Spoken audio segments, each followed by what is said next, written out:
essaawa zino ebiyitingana mu mawulire kituufu wakola omulimu munene nnyo okuyamba abaana abo naye ate oluyimba lwe wafulumiza ng'obakoona kiraga nti wabaawo obukopi.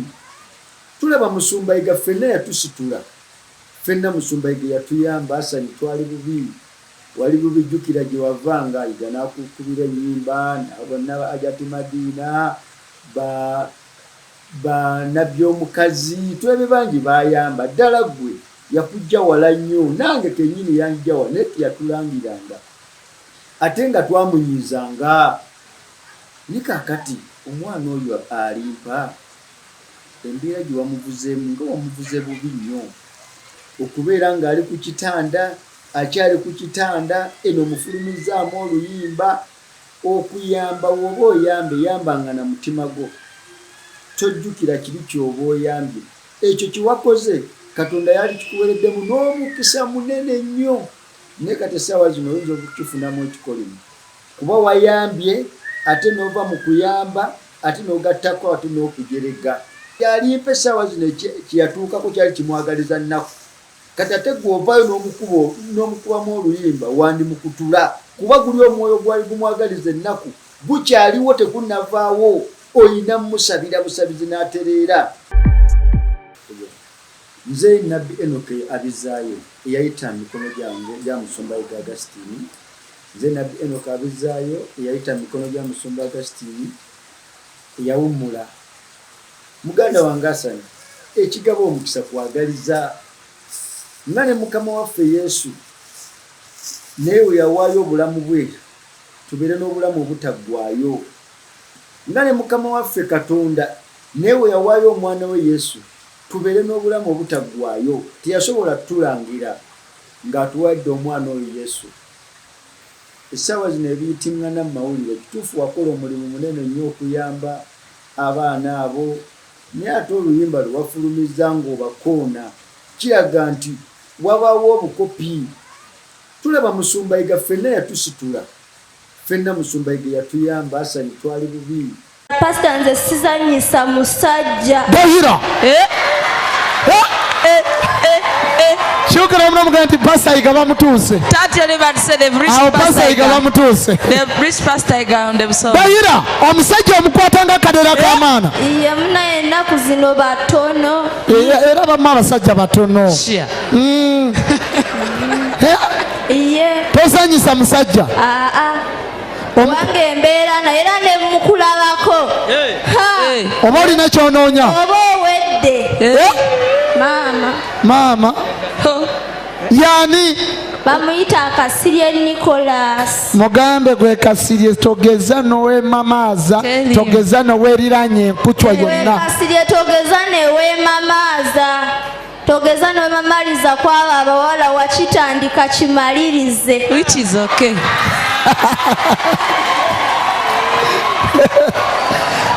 Pastor for tulaba tukolera muhamu wali mu kibuga. Naye abasinga bagamba lwaki mukolera mu kizimbe w'ekityo nga mufaanana we batyo. Naye nabagamba Katonda wayiga akola. Pastor ffe tukolera mu kizimbe eky'amaanyi ekyo nkyebaliza Mukama Pastor we. Ekyahamu. Okakasa mwe mukolera. Are you sure? Mu kizimbe kya Hamu Towers. Place embaye tuli mu VIP. Mu VIP? Pastor naye. Oba olimba. You're not serious. Olimba. Olimba wallahi. Pastor sirimba. Dayira. Wallahi naye pastor. Omanyi ekitegeeza okukolera mu VIP. You know what it means being place embayo. Era twali tubeera mu ghetto mu Kisenyi naye kati. Era muhamu. Kati oli lubuto. Now you are pregnant. Wawiches. Nange nalulabye edda. Already saw it. Zolaba ne ruba dakiika emu. Oyagala kuzaala kawala oba kalenzi. You want to give us a girl or boy? Olina y'omulenzi. You have a boy? Naye njagala kawala kubaka ayagala. Twaliza muri. Pastor, ayina n'aki abalenzi. Bali abalenzi si babo. They are not your children, please. Pastor njagala kawala. Kakati nyabo. Now. Nyabo. Nyabo. Nze asalawo. I'm the one to decide. Zasalawo. I'm the decision maker. Nze nagambe ennaku z'omwezi nga mmeka? I told you on the 30th. Kati kyenjagala. What I want. Bwe baba abalongo mnyizo beetaaga. If you are twins, it's okay. Bwe babeera baana basatu, If you are three points, oyitibwe maama basatu nakyo nki osobola okyetaaga. I can need it. It's okay. Osobola okikola. It's okay.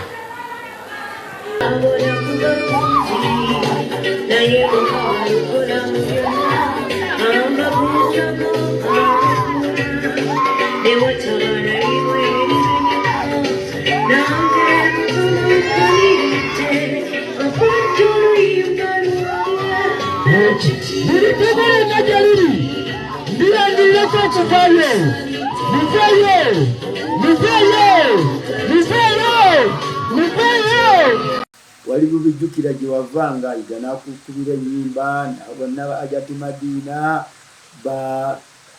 bannabyomukazi twebe bangi bayamba ddala gwe yakujja wala nnyo nange kennyini yanjja wa naye teyatulangiranga ate nga twamunyizanga ni kaakati omwana oyo alimpa embeera gye wamuvuzeemu nga wamuvuze bubi nnyo okubeera ng'ali ku kitanda akyali ku kitanda eno omufulumizaamu oluyimba okuyamba woba oyambe yambanga na mutima gwo tojjukira kiri kyoba oyambye ekyo kiwakoze Katonda yali kikuwereddemu n'omukisa munene nnyo naye kati essaawa zino oyinza okukifunamu ekikolimu kuba wayambye ate n'ova mu kuyamba ate n'ogattako ate n'okujerega.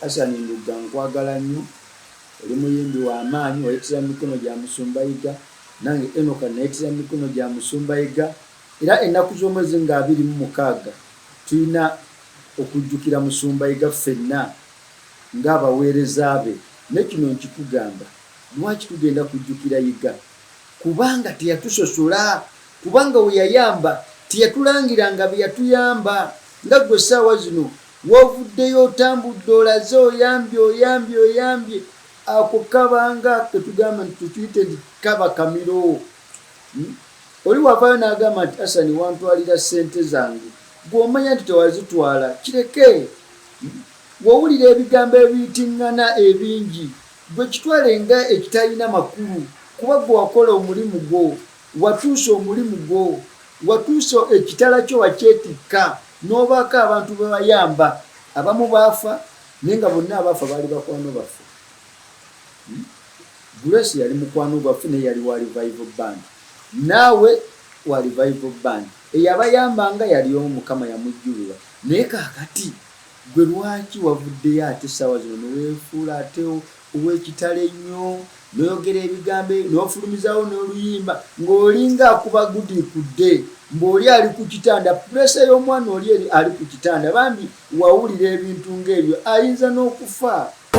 So kati nze mbadde ngamba woyamba ng'omuntu tomulangira enkeera lujja kukya ffenna tuli madaala bonna amadaala ffenna tuli madaala. Hassan gw'olina amadaala gwe walinyirako Yiga nange ndi madaala era nalinyira ku Yiga ate era n'abalala bamama fiina madaala gy'oli wakuba bo bali tebasobola ate kuvaayo kwogera nti tuyambye bangi betuyambye ng'essaawa zino twabafunamu amaziga naye tekigenda genda nti buli gwe tuyambye tugende nga tumulangirira tumukubyemu obuyimba ebyo tebiba bintu biramu. Kati nze nina benyamba waliwo bejja nensabira ng'omulabira ddala aweddemu ageze masaba bamubbye najja ewange nga nze nina omuyamba ate okuyita Katonda wange akomyewo obulamu bwe kati wuyo wakola essabo ewuwo abantu tebasobola kujja ne bakulaba mu ssabo nga tebakuwadde ssente. Kitegeeza kiri wakola kyakuyamba bantu ba Mukama kuwonyezebwa n'oyo gwe wayambye yabadde muntu wa Mukama. N'essaawa zino wovaayo n'omulangira ti nakuyamba omuntu tayambika awo oba oyiye obubonero omuntu ayambika. Naye waliwo n'oyo musajja wattu nga wamulaba embeera gye yalimu yali ya ddogo alimpa ddogo lyali libasaanyaawo. Mmanyi abayimbi nabo baagala nnyo okwesiga ebintu bya sitaani buli wolivaayo n'owesiga ebintu bya sitaani n'obikulembeza era naawe Hassan nkugamba kituufu weesiga ebintu bya sitaani nga woobigamba naye tebirina maanyi wadde sigala nga weesiga Katonda yekka yajja okuwa omukisa ebijja saanawo kuba tebirinamu wadde n'akaanyi wadde n'aka tebirina wadde n'amaanyi naga amaanyi gali ku musaalaba guno. So kati wemuvaayo ne mutandika nsimanya akakima simanyi yali agiza akakima ne mukuliriza akakima musajja watu ne mumuwaayiriza n'ebitaliimu ne okuba mumukuliriza ebyamalogo naye ayinza okuba birimu. Kati mu kuyiga oyo omwana alimpa agenda funa okuyiga okw'amaanyi nti Katonda yalina nanyini buyinza bwe yalina nanyini bulamu bwe kyova olaba yamusimatusizza okufa woba ng'obadde okolagana n'ebya sitaani bireke. Amaanyi Mukama waffe ge yakozesa nga ajja omwana we ku musaalaba weegali. Kaakati tekyandibadde kirungi ate kuvaayo ate kwesiga bintu ebyo n'otandika kugamba nti simanyi nina essabo simanyi nsinza bino simanyi ebyo bya bulimba. Amaanyi gali wa Katonda. Tulaba musumba waffe yafa tasamiddeeko. Hassan ebyo byonna byokola maanyi ga musumba yigga. Kino kankikubuulire nno kati maanyi g'oli yakulera. Kati govaayo n'ogamba essaawa zino ndimusamize nakoze essabo nakoze ebyo oba olimba. Katonda ye asigalawo okulaba era Katonda ali mu kuwumbawumba. Ogenda fundikira ng'ozze mu kyaki ng'okoze ekkanisa kuba obuweereza bwo weebuli obuweereza obuyina ojja kutandikirawo naye ogenda fundikira okoze ki ogenze mu kyaki. Kale kino nkikugamba obanga oyambye muganda wange obanga oyambye olangiranga leka bano bo bakwogerere bave bagambe nti Hassan yakoze ekintu kirungi kyewakola kyali kirungi era wali muzira eri Katonda era obwo buzira eri Katonda wali muzira kyewakola otaasa naye ate kati ekyovaayo n'okubamu oluyimba ng'omuntu tayambika ate awo kyekibi. Era nze kyankutteko nnyo nga nabbi Enoka abizzaayo muganda wange Hassan bwate bwakoze kale ninga agamba nti kyewakoze si kirungi wadde era ojja vaayo weetondere omwana oyo kuba kati pulesa gy'aliko wali ng'ali ku kitanda mbi nnyo. Watunulira oluyimba lwamukubye mu ssaawa zino lwe lutambula tufu wakubye naye ate terina gyegenda kukutwala eyinza okukusuulira ddala era newookera ku makya n'olutegeka nti kyekivulu kyogenda okutegeka oggulewo ekyolwo oluyimba luyinza okukusala n'erinnya ne liggwa. So omuntu tayambika naye ate omuntu ayambika. Tetuyamba abantu tuyamba Katonda. Haleluya. Toivanga eri n'ogamba nti nyamba wa muntu n'oli muyamba ye talisiima. Kati otegeera nti omuntu tayambika ate omufulumyamu oluyimba tekiba kirungi. Kati omuzimu gw'oli ogwafa eyafa baguleesa abaafa nabo baali baagala obulamu kituufu wabayamba ne kati pulesi eri ku mwana ono gy'omutaddeko eyinza omukutula. Kale mu kyonna wali badde ofuba nnyo okuyita omukisa eri Katonda n'otafuba ate nnyo kutunuulira bigambo byaba abantu basuula. Kale nalabye omwana ono omuyimbi Gravity nga musajja atwakaaba amaziga naye nga naye alina ekimuli ku mutima. Waliwo ekimuli ku mutima nga temukimanyi. Ago gonna gaba maanyi ga sitaani. Ye sitaani asobola okukozesa ekintu kyonna naye amaziga ge yakaabye naye nga sitaani amwambadde. Wabeerawo ekyakwagaliza essanyu newabeerawo ekikwagaliza ennaku. Kati alimpa essaawa zino kyeyatuukako kyali kimwagaliza nnaku. Kati ate gw'ovaayo n'omukubamu oluyimba wandimukutula kuba guli omwoyo gwali gumwagaliza ennaku gukyaliwo tekunnavaawo. Oyina musabira busabizi n'atereera. Ate ebyokuvaayo mbusamirira emmindi samirira ebyo tebikola. Abayimbi kino kyekisanja okwesabira. Era nze buli muyimbi yenna ayina embeera ng'alemereddwa. Jangu wanabbi eno kukwasa bukwasa ku musaalaba ogenda oyimba ennyimba zo teri ayinza kwesimbamu. Ogenda okola emirimu naye mubalaba bali ku stage n'alinnya stage n'avaayo nga amagulu gamenyese alinye mulamu avaayo amagulu gamenyese lwaki teweebuuza n'ogamba lwaki nze manya wabaawo kyewayingira ekitakwagaliza okibeere wabaawo ekitakwagaliza genda maaso Hassan singa tegaali maanyi ga Musumbayiga singa toyinayo luyimba wadde n'olumu wadde n'essaawa zino okuwuliriza ssabo singa tegaali maanyi ga Musumbayiga singa teryakumanyi so ennaku z'omwezi nga 26 tugenda kubeera nga tujjukira Omusumbayiga tugenda na kucyakala bucyakazi kuba ye oli gyali atulaba nabbi tafa yiga tafanga kuwaali alaba era naye yeetegese okulaba abantu abagenda okujja buli muntu yenna nze muyita gye ajje mu kanisa mu revival alabe kye bayita amaanyi ga Musumbayiga nange nabbi eno kangenda kubaayo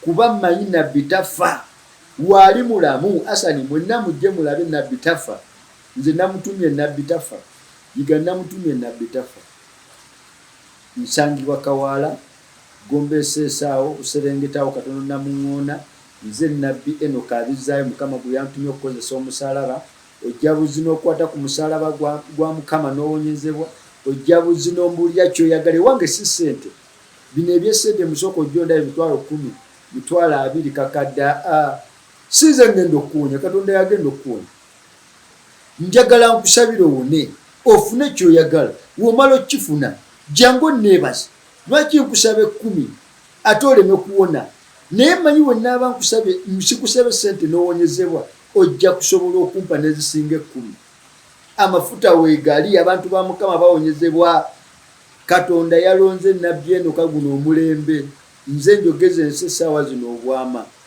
lwaki njagala Mukama ne Mukama ayagala amwagala era naye yagamba akkiriza omwana ku lunaku olw'enkomerero alimuzuukiza jangu ozuukire Omusumba nabbi Enoka abizaayo jangu ozuukire n'ebizibu bye byonna bireete jangu ozuukire ng'okwata ku musalaba gwa Mukama jangu ozuukire ng'okwata ku musalaba guno baganda bafe Abakatuliki mbaagala nnyo nalaba nga bagenda tutwalako ekifo mu ggulu nenga nabbi Enoka kanjje n'omusalaba Mukama gwe yaŋŋambye okukozesa kuba amaanyi Mukama waffe ge yakozesa nga ajja omwana we weegali Hassan Nduga amaanyi Mukama waffe ge yakozesa nga ajja omwana we ku musalaba weegali si ssabo wabula weegali era ge gagenda okukusasula ebirungi olw'okuba wayambye abaana be ne batafa abamu so kati essaawa zino ate ovaayo n'olangira kibanga ekigamba nti okubya amaanyi gali agakusobozesa ositula abantu abo n'obateeka mu mmoloka n'obavuga paka mulago nga tebafunye kizibu nga nawe tofunye kizibu ago gaali maanyi ga Mukama si maanyi ga ssabo oba si maanyi g'erinkima gye mukolaki gye mwanyumyangako nabbi Enoka abizaayo ennaku z'omwezi nga 26 omwezi guno ŋŋenda kubeera ku revival Kawaala nga nzijukira Omusumbayiga ebirungi byakolanga nze Musumba akozesa omusalaba essaawa zino ensi n'ensi neewonyezebwa mwana wa Katonda nfundikira nkugamba nti embeera gy'oyitamu si yalubeerera jangu okwate ku musalaba gwa Mukama naye ate wooyambanga tolangiranga wooyambanga leka Katonda asasule kuba ekigaba omukisa kwagaliza wayagaliza ogenda funamu omukisa ate wonna olangira tojja gufuna nabbi Enoka abizaayo nayita mu mukono gya Musumbayiga Agastini era gwe mmanyi ye musumba wange nzaabala seetaga kumanya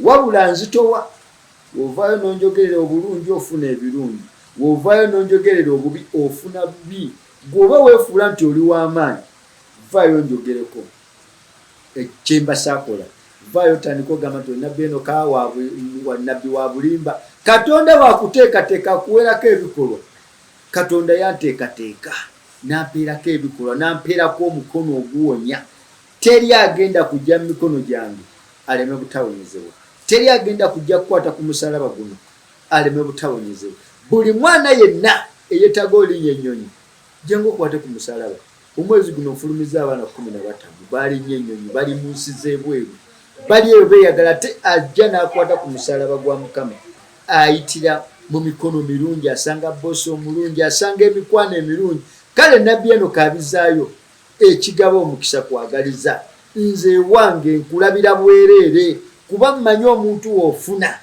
tosobola kunnerabira bino ebesente jangu owonyezebwe olemereddwa olina abalema bakasiru kiki ekiganye weebaka ebintu bikutugumbula obwo buba bwana buba bugi okukwata obwo obuyembeyembe Katonda yasindisa omusawo awonya nabbi eno kaabizaayo Mukama yampadde omukono ogw'oyo ne Katonda ayagala amwagala era nkugamba jangu olabe kye bayita obulungi bwe Katonda noonya nabbi eno kaabizaayo Katonda ayogera ate Katonda akola nja kulaga akuloga mu birooto nga weebase nkulage ka TV nga bwe katambula olabe omuntu akutambulirako nga weebase nze mbeera wange nenkugamba genda weebaka ne weebaka nenkulaga akutambulira katambulira ku bulamu akaaba kale lwaki ebyo nawe ebiri kuba njagaliza ekigabo omukisa kwagaliza sikulangira wabula kwagaliza Mukama abawo omukisa Mukama abakuumi mubeere baddembe mubeere n'omukisa era mwagalize bannammwe nga n'omukulembeze w'eggwanga wayagaliza leka mbabuulire kino omukulembeze w'eggwanga kadino kambawo obunnabbi Museveni agenda kufuga emyaka 10-11 obunnabbi obwo nzize ngambuwa agenda vaako aseeko mutabani we wanaavaako naseeko omulala lwaki famire ye eyagala Katonda famire ye yesiga Katonda singa baali tebeesiga Katonda nga beesiga masitaani singa baasaanawo dda naye mwe mukanyagamba lwaki alemedde ku ntebe ayagala Katonda singa ye tayagala Katonda singa Mukama yamujjulula naye ayagala Katonda guno omulembe gwa Museveni gwa Katonda ayagala Yesu nawe vaayo oyagale Yesu oleme kukulembeza byakisamize ekigabo omukisa kwagaliza Hassan kyewakoze si kirungi kuba ffenna essiga lye twasibukamu lya musumba yiga yali ayagaliza Mukama abawo omukisa nze nabbi eno kaabizaayo Mukama abawo omukisa Ngamba zikwate mu ngalo kambalake kibayita eddogo nga terikwagaliza kukwata ssente kwata ssente zino mu ngalo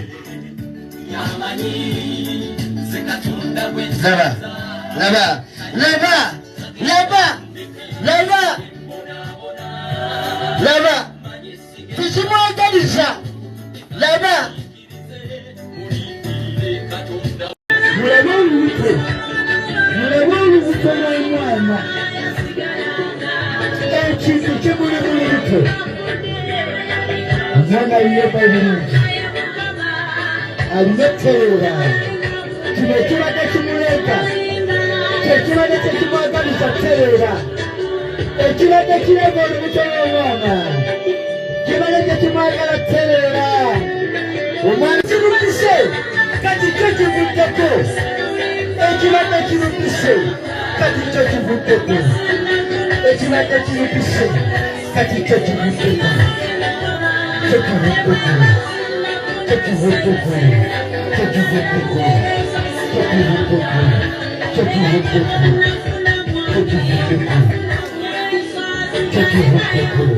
laba amagumba kiringa kikusa